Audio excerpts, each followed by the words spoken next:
দেখো কড়াইয়ে আগে আলু ভেজে নিয়েছি, অল্পই আছে চিকেন, অল্প চিকেন আছে, ভালো করে ধুয়ে লেবু লবণ হলুদ মাখিয়ে রেখে দিয়েছি।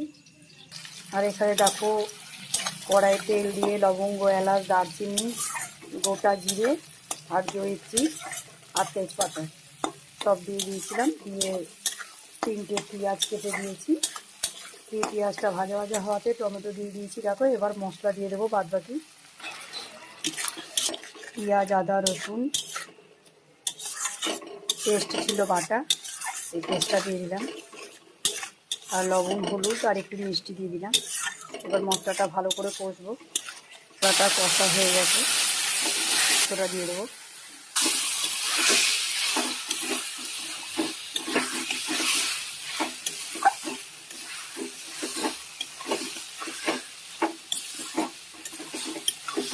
রসুনটা দিয়ে দেবো।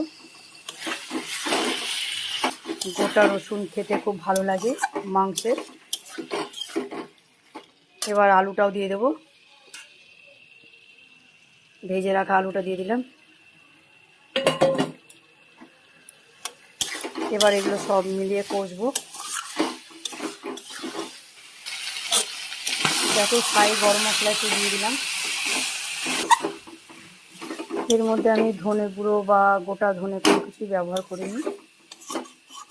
দেখো মাংসটা কষা হয়ে গেছে, তেল ছেড়ে দিয়েছে।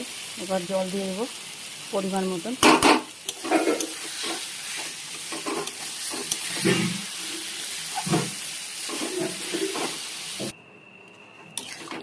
মাংসটা যেহেতু একটু কষা কষা হবে, তাই জন্য অল্প করে জল দিলাম। এবার চাপা দিয়ে রাখবো মিডিয়াম ফ্লেমে। দেখো বন্ধুরা, আমার চিকেন কষা হয়ে গেল। দেখো রুটিও হয়ে গেছে, এখানে রুটিও হয়ে গেছে। এখানেই ব্লগটা শেষ করছি।